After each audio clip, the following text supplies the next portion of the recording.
This is part 3 of our series. But let me make it clear, this is not Sarah's continuation. Tonight, we're uncovering a completely different story. This time, it's about Emily, a 20-year-old whose prom night should have been magical. Instead, it turned into the night that scarred her forever, because the person she trusted most, her own uncle, betrayed her in a way she never imagined. Before we continue deeper, let us know in the comments where you're watching from. We'd love to hear from you. And if you're new here, click on the subscribe button so you never miss any of our upcoming videos. Because what you're about to hear will show you how predators hide in the most unexpected places, even within our own families. Emily Rose Martinez grew up in the suburbs of Phoenix, Arizona, in a middle-class family that seemed to have everything figured out. Her father, Roberto, worked as an electrician for the city, while her mother, Lisa, managed a local dental office. Emily was the youngest of 2 children, with her older brother Carlos already in his 2nd year at Arizona State University. But if you asked Emily who her biggest cheerleader was, who believed in her dreams more than anyone else, she would tell you without hesitation that it was her Uncle Danny. Daniel Martinez was Roberto's older brother, and at 38, he was everything Emily aspired to become. He owned a successful construction company, lived in a beautiful house in Scottsdale, and seemed to have the perfect life that Emily dreamed of achieving someday.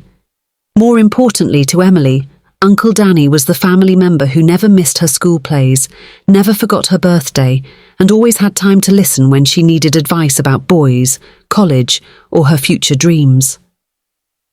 Uncle Danny made me feel like I could do anything, Emily would later remember. When I told him I wanted to study journalism at ASU, he was the first person to tell me I had what it takes to succeed. When other adults would say college was expensive or competitive, Uncle Danny would say I was smart enough and determined enough to make it happen. The bond between Emily and her uncle had been building since she was a little girl. While her parents worked long hours and her brother was focused on his own teenage activities, Uncle Danny filled the role of mentor and confidant. Throughout Emily's high school years, Uncle Danny was her constant source of encouragement and support. When she made the varsity cheerleading squad, he was in the stands cheering louder than anyone. When she was elected to student government, he took her out to dinner to celebrate. When she needed help with college applications, Uncle Danny spent hours reviewing her essays and helping her perfect her personal statements. He believed in me when I didn't believe in myself, Emily recalled. Having someone like that in your corner, someone who sees your potential and pushes you to reach for it, it meant everything to me. The family saw Emily and Danny's relationship as beautiful, a testament to the strength of the Martinez family bonds. Roberto often joked that his daughter had stolen his brother's heart, and Lisa would smile when she watched Danny encourage Emily's dreams and ambitions. What they didn't notice were the subtle changes in Danny's behavior as Emily grew from an awkward teenager into a confident young woman. As Emily's senior year approached, Uncle Danny's involvement in her life became more intense. He started showing up at her part-time job at the local bookstore, claiming he was just in the neighborhood, but always finding reasons to linger and talk. He began texting her daily, asking about her classes, her friends, her plans for the weekend. The attention felt supportive and caring, but there was an underlying intensity that made Emily occasionally uncomfortable, though she couldn't pinpoint exactly why. When Emily started dating a classmate named Jason during her senior year, Uncle Danny's reaction was immediate and possessive. "You're too good for him," Danny told Emily during one of their Saturday morning coffee dates. "You're going places, Emily. You don't need some high school boy holding you back from your dreams." His concern seemed reasonable. After all, Emily was planning to attend ASU in the fall, and a high school relationship might complicate her college experience. But there was something in Danny's tone that felt more personal than protective. As spring arrived and prom season began, Uncle Danny inserted himself into every aspect of Emily's preparation. He had opinions about her dress, her shoes, her hair, her makeup. When Emily fell in love with a stunning royal blue gown that was slightly beyond her family's budget, Uncle Danny immediately offered to pay for it. "Nothing's too good for my favourite niece," he said, though Emily was his only niece. "This is your senior prom. It needs to be perfect." Emily was grateful for her uncle's generosity, but she was also beginning to feel overwhelmed by his level of involvement in her personal life. When she mentioned to her parents that Uncle Danny seemed to be taking prom more seriously than she was, they laughed and told her how lucky she was to have someone who cared so much about her happiness. "Uncle Danny just wants to make sure you have the best possible experience," Lisa told her daughter. "He knows how important this night is to you." What Emily didn't know was that Uncle Danny had been planning for this night for months. In his mind, Emily's prom represented something far more significant than a high school dance. It represented her transition from girl to woman, and he had decided that he would be the one to mark that transition in ways that would forever change their relationship. May 18th, 2019, dawned bright and warm in Phoenix, with temperatures reaching the mid-80s by afternoon. Emily woke up with butterflies in her stomach, excited about the magical evening ahead. She had been looking forward to prom for months, not just because of the dance itself, but because it represented the culmination of her high school experience and the beginning of her adult life. The day was filled with the typical pre-prom activities: hair appointments, makeup sessions, last-minute dress alterations, and photo shoots with friends. Uncle Danny had arranged for a professional photographer to come to the Martinez house to capture Emily's transformation from everyday teenager to prom princess. When Emily emerged from her bedroom wearing the royal blue gown that Uncle Danny had purchased for her, the reaction from her family was everything she had hoped it would be. "You look absolutely stunning," her mother said, tears in her eyes, as she watched her youngest child prepare for one of the most important nights of her teenage life. Roberto was less emotional but equally proud, telling Emily that she was the most beautiful girl who would be at the dance that night. Uncle Danny's reaction was the most intense of all, his eyes never leaving Emily as she moved around the living room, posing for pictures and laughing with her family. Jason arrived at 6 o'clock to pick Emily up, looking handsome in his black tuxedo and carrying a corsage that perfectly matched her dress. The pre-prom dinner at a downtown Phoenix steakhouse was everything Emily had dreamed it would be: elegant, romantic, and filled with laughter and conversation with their group of friends. For a few hours, Emily felt like the sophisticated college woman she was about to become, confident and beautiful, and ready to take on the world. The dance itself was magical in every way Emily had hoped it would be. The Phoenix Convention Center had been transformed into a winter wonderland theme, with white lights, silver decorations, and elegant touches that made the space feel like something from a fairy tale. Emily and Jason danced to every song, from the upbeat pop hits that had everyone jumping and singing along to the slow romantic ballads that allowed couples to hold each other close and whisper about their dreams for the future. Emily felt beautiful, loved, and free as she spun around the dance floor in Jason's arms. This was what she had been looking forward to for months: the chance to celebrate the end of high school and the beginning of her college adventure with the boy she cared about, and the friends who had made her senior year special. For those few hours, everything felt perfect and full of possibility. But as the evening wound down and the last dance was announced, Emily began to feel a strange sense of unease that she couldn't quite explain. Throughout the night, she had noticed Uncle Danny's car in the parking lot outside the convention center. When she mentioned it to Jason, he suggested that Danny was probably just being protective, wanting to make sure Emily got home safely. But something about her uncle's presence at her prom felt intrusive and uncomfortable.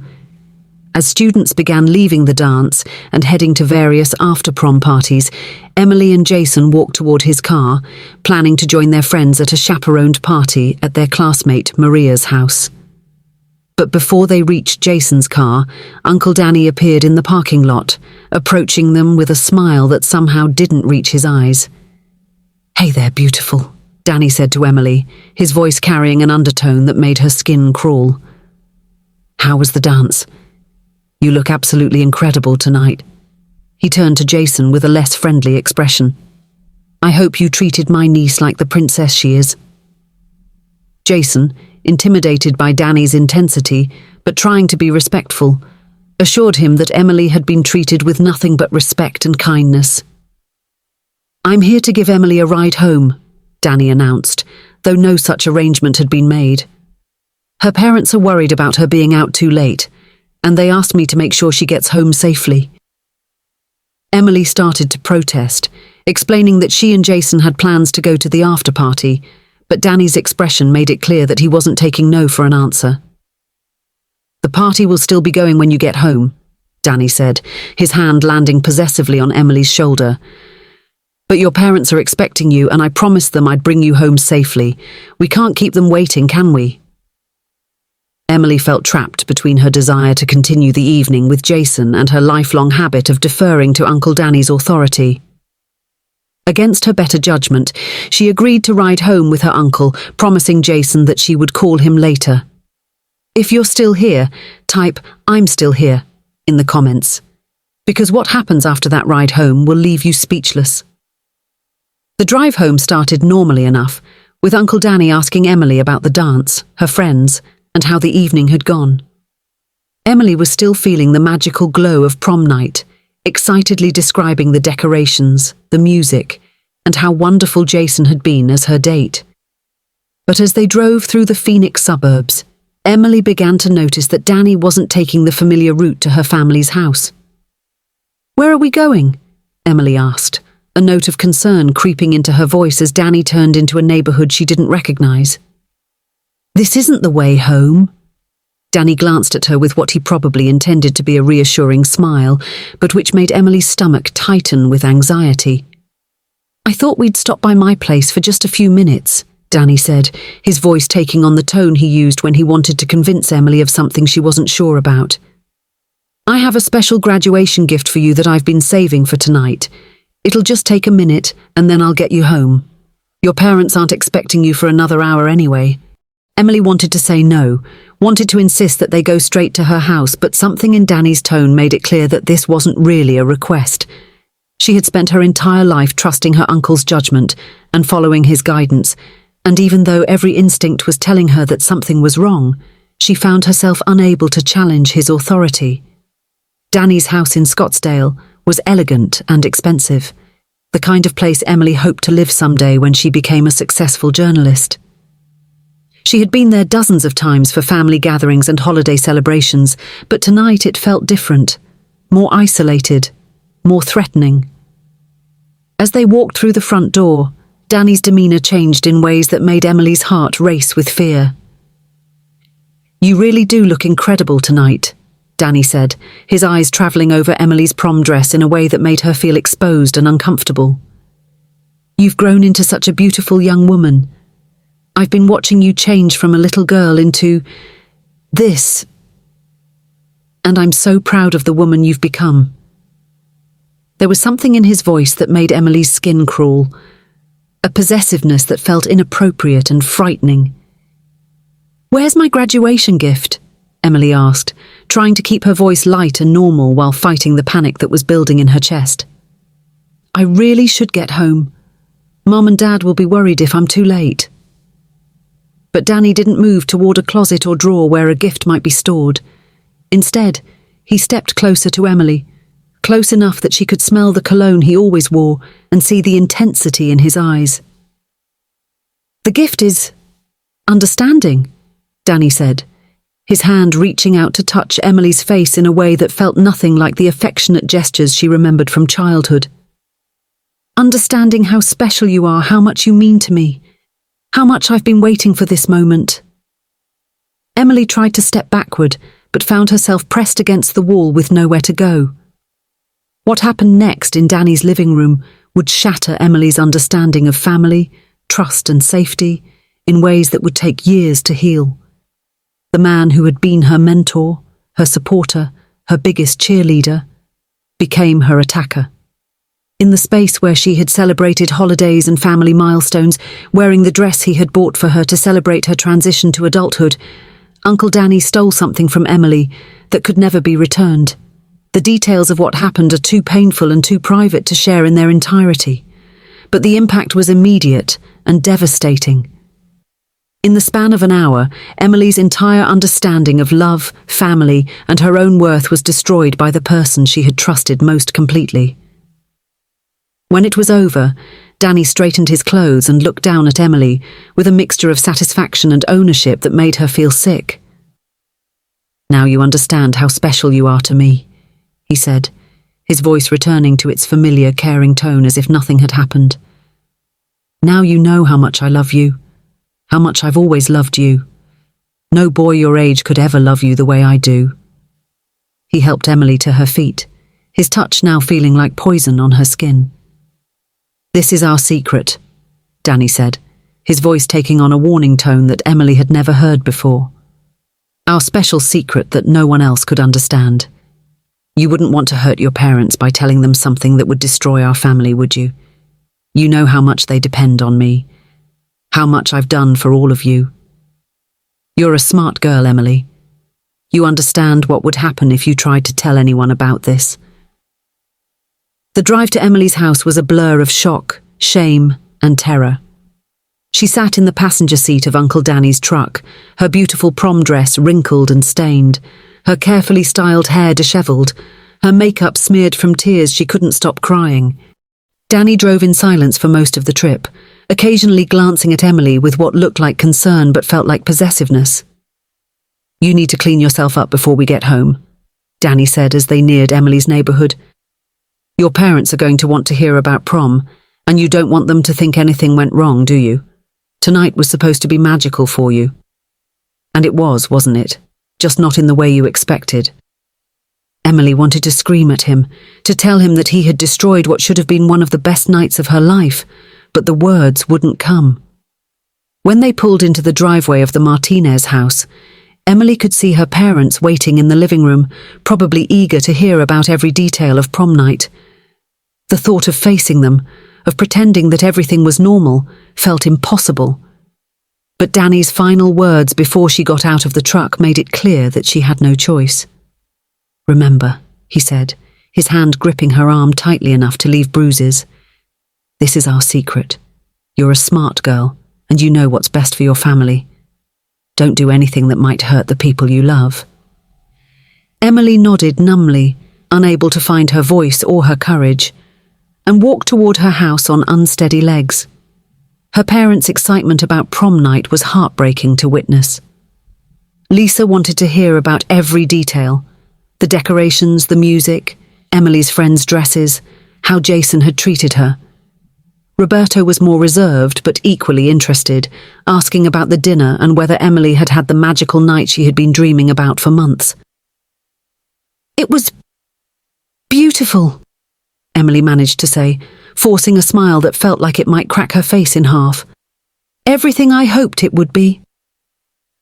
The lie tasted bitter in her mouth, but Uncle Danny's threats echoed in her mind, reminding her of all the ways he was woven into her family's life and all the power he held over people she loved. Lisa noticed that Emily seemed tired and emotional, but attributed it to the natural exhaustion that comes after a big event like prom. "You look beautiful, sweetheart," she told her daughter, hugging her tightly. "I'm so glad you had such a wonderful night. Uncle Danny said you were the most beautiful girl at the dance." The mention of Uncle Danny made Emily flinch, but her parents interpreted it as embarrassment at the compliment. Emily went to her bedroom and immediately showered, trying to wash away the feeling of Danny's hands on her body and the memory of his violation. But no amount of hot water and soap could clean away the shame and horror that had settled into her bones.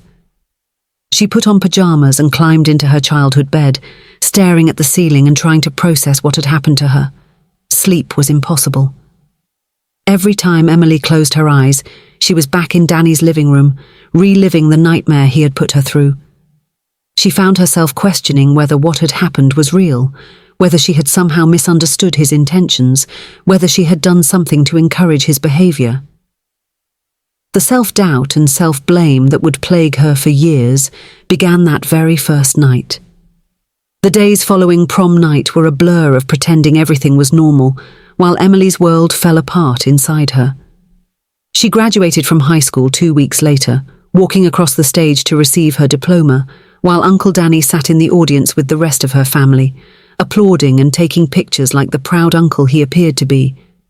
To everyone else, Emily looked like a successful, college-bound young woman with her whole life ahead of her. Inside, she felt broken and hollowed out. The hardest part was maintaining her relationship with Jason while processing the trauma of what Uncle Danny had done to her. Jason was sweet and caring, excited about spending the summer together before they both left for college in the fall. But Emily found herself pulling away from his affection, unable to bear physical contact that reminded her of that night in Danny's house. "You seem different since prom," Jason told her during one of their increasingly strained conversations. "Did something happen that night that you haven't told me about? Did I do something wrong?" Emily wanted desperately to tell him about Uncle Danny, to share the burden of her secret with someone who cared about her. But Danny's threats echoed in her mind, and she was terrified of what would happen if the truth came out. Summer passed in a haze of family gatherings where Emily had to sit across from Uncle Danny and pretend everything was normal. He acted as if the assault had never happened, maintaining his role as the devoted uncle who was proud of Emily's achievements and excited about her college plans. But there were moments, meaningful looks, casual touches, comments about how grown-up she was becoming. That reminded Emily of their special secret. The worst part was that Danny continued to insert himself into Emily's life as if nothing had changed. He offered to help her shop for college supplies, suggested they have regular coffee dates to talk about her classes and her future plans. When Emily tried to avoid these interactions, Danny would go through her parents, expressing concern about Emily's emotional state and offering his support during her transition to college life. "Uncle Danny is worried that you're stressed about starting college," Lisa told Emily one afternoon. "He thinks you might be withdrawing from the family because you're nervous about leaving home. He's offered to take you shopping for your dorm room and maybe have dinner afterward. Isn't that sweet of him?" Emily's stomach turned at the thought of being alone with Danny again, but she couldn't explain her reluctance without revealing the truth. As August approached and Emily prepared to leave for Arizona State University, she felt a mixture of relief and terror. Relief because she would finally be away from Danny and the constant reminder of what he had done to her. Terror because she was taking the secret with her, and she didn't know how to build a future while carrying such a devastating burden from her past. Her parents threw a going-away party the weekend before she left for ASU, inviting extended family and friends to celebrate Emily's achievements and wish her well. Danny gave a speech about how proud he was of his favourite niece, how much he would miss her, and how he knew she would accomplish amazing things in college and beyond. Everyone applauded and smiled, seeing a devoted uncle expressing his love for his niece. Only Emily could see the possessiveness in his eyes and hear the warning in his words. If you've made it this far, drop "still here" in the comments, because you need to hear how Emily finally broke her silence. Arizona State University's Tempe campus was everything Emily had dreamed it would be. A place where she could start fresh, pursue her journalism degree, and begin building the life she wanted for herself. For the first few weeks, being away from home felt like a reprieve from the nightmare that had consumed her summer. She threw herself into her classes, joined the student newspaper, and tried to create some distance from the trauma that had defined her life since prom night. But Uncle Danny had no intention of letting Emily escape his influence. He began showing up on campus unannounced, claiming he was in the area for business and wanted to check on his favourite niece.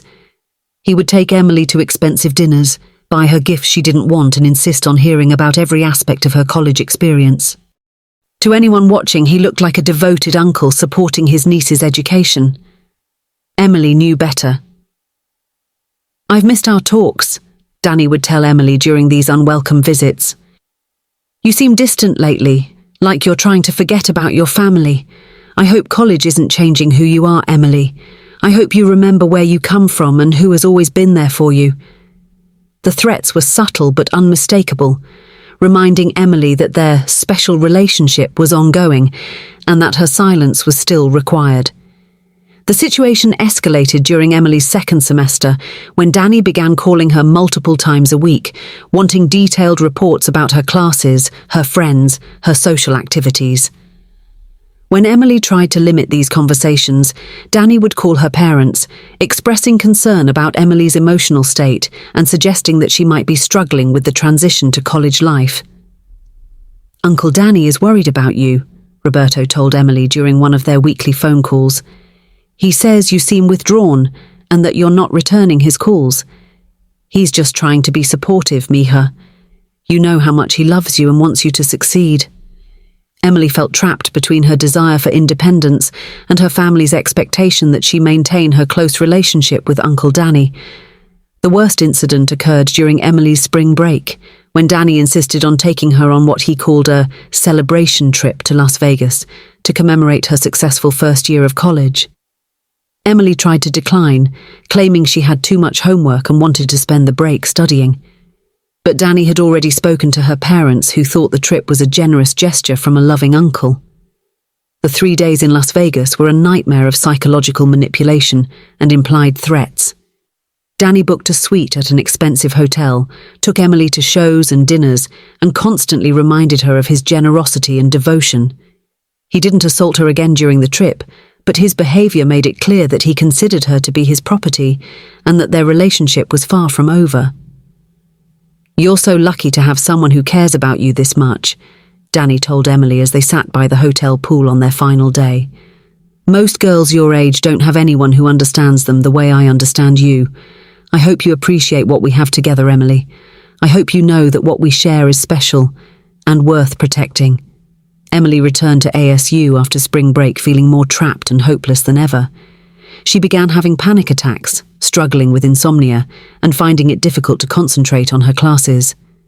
Her grades began to slip, and her involvement in extracurricular activities decreased as she withdrew from social situations that felt overwhelming and threatening. Emily's sophomore year at ASU was marked by a steady decline in her mental health and academic performance. The secret she was carrying, combined with Uncle Danny's continued presence in her life, was slowly destroying her ability to function normally. She began seeing a counselor at the university's Student Health Center, initially seeking help for what she described as anxiety and depression related to academic pressure.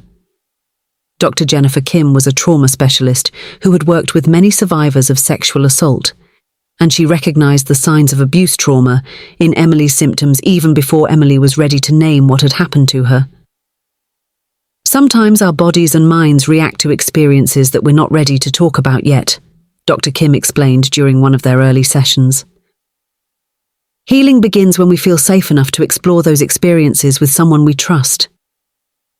It took several months of therapy before Emily was able to tell Dr. Kim about Uncle Danny and what had happened on prom night. The words came out slowly at first, fragments of memory and emotion that she had buried so deeply that accessing them felt like reopening fresh wounds.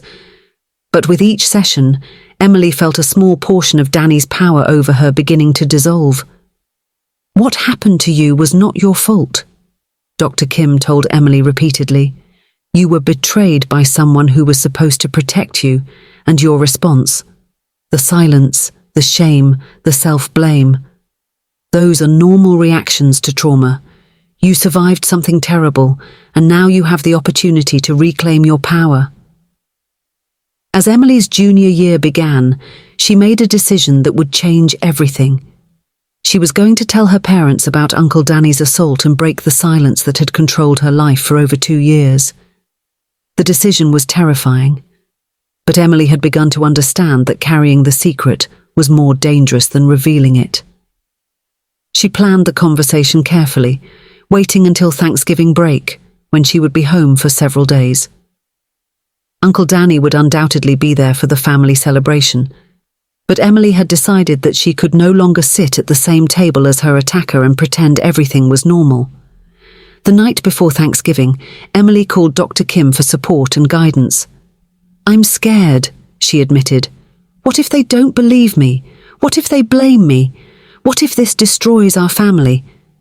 Dr. Kim reminded Emily of all the progress she had made in therapy and all the strength she had discovered within herself. "You are not responsible for other people's reactions to your truth," Dr. Kim said. "You are only responsible for speaking that truth with courage and honesty.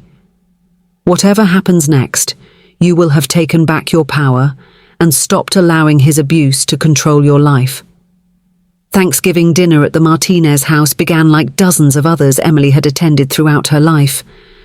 Her mother prepared traditional Mexican dishes alongside turkey and stuffing, creating a feast that reflected their family's heritage and traditions. Uncle Danny arrived bearing expensive wine and gifts, playing the role of the generous uncle who never forgot how much his family meant to him.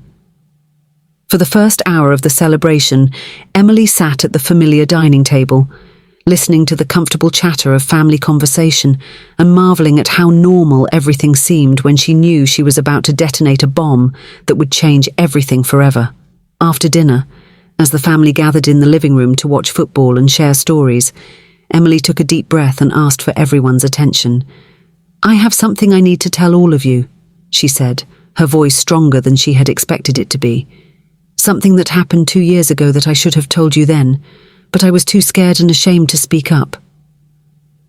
The room fell silent, and Emily could feel Uncle Danny's eyes on her, burning with the intensity of someone who knew his secret was about to be exposed.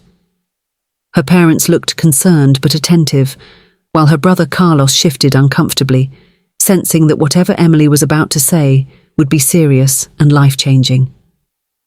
"On prom night 2 years ago," Emily began, her voice steady despite the terror racing through her body. "Uncle Danny, he—" Emily paused, gathering her courage for the words that would shatter her family's understanding of the man they had trusted and loved for decades. "He sexually assaulted me," Emily said, the words hanging in the air like a physical presence that changed everything in the room. "After he picked me up from prom, he took me to his house instead of bringing me home. He violated me in the most horrible way.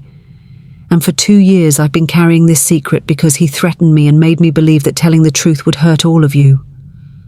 The silence that followed Emily's revelation was deafening. Her mother's face went pale.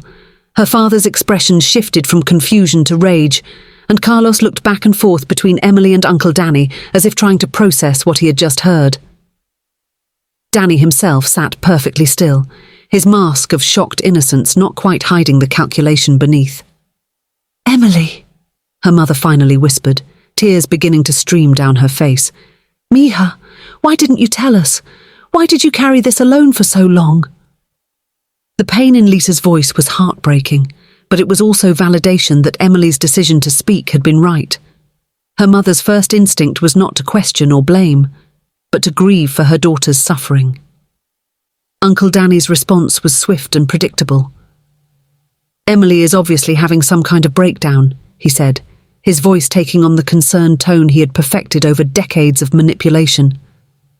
"I don't know what's caused her to develop these delusions, but I'm deeply concerned about her mental health. The stress of college, maybe some experimental drug use. These things can cause serious psychological problems." But Emily was ready for his denial, and 2 years of therapy had prepared her for exactly this moment. "I knew you would say that," Emily said, her voice growing stronger with each word. "I knew you would try to make everyone think I was crazy or lying. But I'm not crazy, and I'm not lying. I remember every detail of that night." The confrontation that followed Emily's revelation was the most intense and painful experience in the Martinez family's history. Once Emily found her voice and began sharing the details of Danny's assault and the psychological manipulation that had kept her silent, the family dynamic shifted dramatically. Roberto's reaction was immediate and violent. He lunged toward his brother, ready to physically attack the man who had violated his daughter, but Carlos and Lisa managed to restrain him before he could cause serious harm. "You piece of trash!" Roberto screamed at Danny, his face red with rage and tears streaming down his cheeks. "She's my baby girl. She's your niece. How could you do this to her? How could you do this to our family?" Danny continued to deny the accusations, but his explanations became increasingly desperate and contradictory. First he claimed Emily was lying for attention, then he suggested she was having psychological problems. Then he tried to minimize what had happened by claiming it had been a misunderstanding. Each new explanation only served to confirm Emily's account and further enrage her family. "Get out," Lisa finally said, her voice quiet but filled with steel. "Get out of my house and don't ever come back. You are not welcome in this family anymore. If you ever try to contact Emily or any of us again, we will call the police." Danny's final words as he left revealed the extent of his narcissism and manipulation. "You're making a terrible mistake," he told the assembled family. "You're choosing to believe the confused memories of a troubled girl over someone who has been part of this family for 40 years. When she admits she made this up, when you realize what you've thrown away, don't expect me to forgive you." After Danny left, the Martinez family spent the night talking, crying, and beginning the long process of understanding how they had failed to protect Emily. They discussed the warning signs they might have missed, the ways Danny had manipulated family dynamics to gain access to Emily, and the steps they needed to take to support her healing and seek justice. "We're going to report this to the police," Roberto said as dawn broke over Phoenix. "I don't care how much time has passed or how difficult it will be to prove. What he did to you was a crime, and he needs to be held accountable." Emily felt a mixture of terror and relief at her father's words.